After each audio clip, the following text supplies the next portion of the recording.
दोस्तों नमस्कार, मैं हूँ रोहित कौशिक और आप देख रहे हैं रोहित संवाद।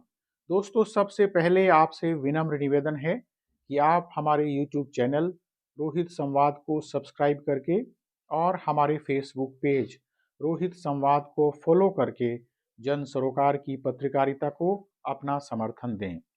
बेल आइकन भी दबा दें ताकि जब भी हमारी नई वीडियो अपलोड हो तो आपको उसका नोटिफिकेशन मिल जाए।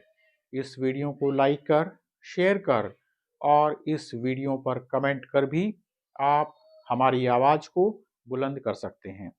दोस्तों, चुनाव आयोग ने दिल्ली विधानसभा चुनाव की तारीखों की घोषणा कर दी है।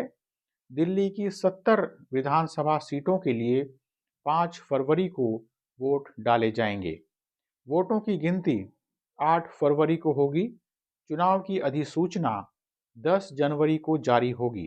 चुनाव में नामांकन दाखिल करने की आखिरी तारीख 17 फरवरी है, जबकि नामांकन पत्रों की स्क्रूटनी 17 फरवरी को होगी। उम्मीदवारों के लिए नाम वापसी की अंतिम तारीख 20 फरवरी है। दिल्ली विधानसभा का कार्यकाल 23 फरवरी को खत्म हो रहा है।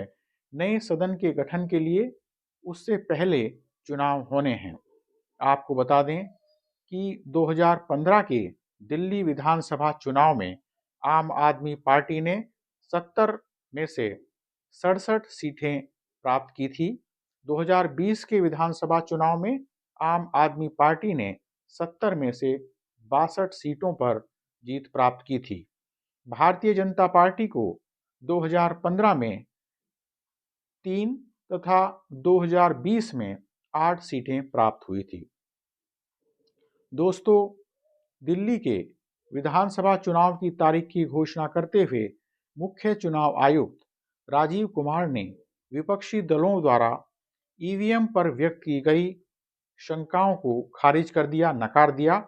ईवीएम के मुद्दे पर लग रहे आरोपों को खारिज करते हुए राजीव कुमार ने कहा कि 2020 से अब तक 20 विधानसभा चुनाव हुए हैं। इनमें 15 जगहों पर अलग अलग दलों ने सबसे ज्यादा सीटें जीती हैं। मुख्य चुनाव आयुक्त राजीव कुमार ने कहा कि कई बार यह आरोप भी लगाया जाता है कि जितने वोट डाले गए उससे ज्यादा वोट गिने गए। कुछ मशीनों में मॉक पोल का डाटा नहीं हटाया गया तो ऐसा होता है, लेकिन लाखों मशीनों में से 4 मशीनों में ही ऐसा हो सकता है। ऐसे मशीनों के वोट अलग रख लिए जाते हैं और गिनती खत्म होने के बाद अगर यह वोट जीत हार के मार्जिन से कम होता है तो उम्मीदवार की जीत घोषित की जाती है। राजीव कुमार ने कहा कि भारत का जो चुनाव है वो गोल्ड स्टैंडर्ड का है। यहाँ का चुनाव बहुत ही स्तरीय चुनाव है और वो गोल्ड स्टैंडर्ड का चुनाव है।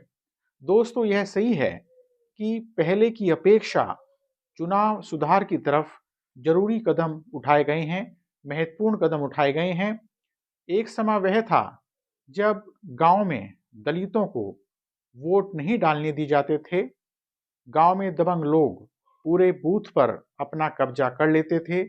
जब टीएन शेषन भारत के मुख्य चुनाव आयुक्त बने तो जनता को पता चला कि हमारे देश में मुख्य चुनाव आयुक्त भी कोई पद होता है।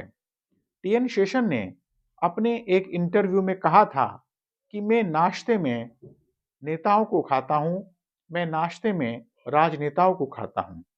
उनके इस वक्तव्य का अर्थ यही था कि चुनाव आयोग राजनेताओं के प्रभाव में नहीं आता है। चुनाव आयोग राजनेताओं के प्रभाव में नहीं आएगा। उन्होंने कई बड़े राजनेताओं को भी नहीं बख्शा। 1990 में टीएन शेषन देश के 10वें मुख्य चुनाव आयुक्त नियुक्त हुए। उनका कार्यकाल 1996 में समाप्त हो गया। लेकिन सवाल यह है कि क्या इस दौर में चुनाव आयोग का अपना कोई स्वतंत्र अस्तित्व बचा हुआ है? चुनाव आयोग पर लगातार यह आरोप लगता रहता है कि वह सत्ता के इशारे पर काम कर रहा है। सत्ता जैसे कहती है चुनाव आयोग वैसे चलता है। क्या टीएन शेषन के बाद आम आदमी मुख्य चुनाव आयुक्त का नाम जानता है? हो सकता है कि कुछ लोगों को मुख्य चुनाव आयुक्त के नाम का पता हो, कुछ लोग जरूर मुख्य चुनाव आयुक्त को जानते हों, लेकिन ज़्यादातर लोगों को मुख्य चुनाव आयुक्त के बारे में पता नहीं रहता है, उनका नाम पता नहीं रहता है। इसका सीधा सा अर्थ यह है कि टीएन शेषन के बाद उन जैसे दृढ़ विचारों वाला और सभी राजनेताओं के लिए सख्त व्यक्ति इस पद पर आसीन नहीं हुआ है। यदि चुनाव आयोग सत्ता के इशारे पर काम करेगा, जैसे सत्ता कहेगी वैसे ही काम करेगा, तो जनता में चुनाव आयोग का भरोसा कैसे कायम होगा? इस दौर में अगर किसी भी रूप में चुनाव आयोग पर आरोप लग रहे हैं, तो क्या चुनाव आयोग गंभीरता से यह विचार कर रहा है, गंभीरता से यह सोच रहा है कि उस पर यह आरोप क्यों लग रहे हैं? दोस्तों, दिल्ली विधानसभा चुनाव की तारीख की घोषणा करते हुए मुख्य चुनाव आयुक्त राजीव कुमार ने यह कहा कि भारत का चुनाव गोल्ड स्टैंडर्ड का होता है। निश्चित रूप से हमारे देश की चुनाव प्रणाली में सुधार हुआ है, लेकिन क्या यह सुधार एक साफ सुथरे लोकतंत्र के लिए पर्याप्त है? क्या इस दौर में चुनावी प्रक्रिया में कोई धांधली नहीं होती है? क्या चुनाव आयोग पर जो बार बार आरोप लगते रहते हैं, वे सब आरोप निराधार हैं? काश ये सब आरोप निराधार होते। हाल ही में भारतीय जनता पार्टी के नेता रमेश बिधूड़ी ने दिल्ली विधानसभा चुनाव की रैलियों में, दिल्ली विधानसभा चुनाव की जनसभाओं में दिल्ली की मुख्यमंत्री आतिशी और कांग्रेस सांसद प्रियंका गांधी पर कई आपत्तिजनक टिप्पणियां की। लेकिन क्या चुनाव आयोग इस संबंध में कोई सक्रियता दिखाएगा? क्या यह आशा की जा सकती है कि रमेश बिधूड़ी ने जो टिप्पणियां की, महिलाओं के अपमान किया, महिलाओं के अपमान के लिए जो टिप्पणियां की, क्या चुनाव आयोग इस दिशा में कोई सक्रियता दिखाएगा? क्या चुनाव आयोग का यह कर्तव्य नहीं है कि वह यह भी सुनिश्चित करे कि चुनावी जनसभाओं में आपत्तिजनक टिप्पणियां न की जाएं, महिलाओं का अपमान न किया जाए? पिछले दिनों संपन्न हुए हरियाणा विधानसभा चुनाव में कांग्रेस ने चुनाव आयोग को ऐसे बूथों की जानकारी दी थी, ऐसे बूथों का विवरण दिया था जहां उन्हें गड़बड़ी की आशंका थी। लेकिन चुनाव आयोग ने क्या कार्रवाई की? क्या चुनाव आयोग ने निष्पक्षता के साथ जांच कर कांग्रेस के नेताओं को संतुष्ट किया?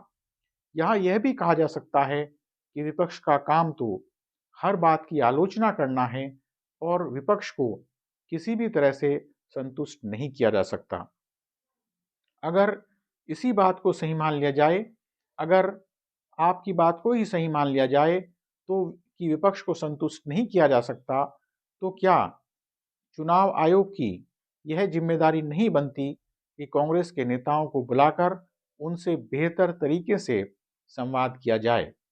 दोस्तों, पिछले दिनों संपन्न हुए उत्तर प्रदेश विधानसभा के उपचुनाव में जिस तरह से मुसलमानों को चुनाव में भाग नहीं लेने दिया गया और उस संबंध में कई वीडियो भी सोशल मीडिया पर वायरल हुए, सवाल यह है कि इस संबंध में चुनाव आयोग ने क्या किया?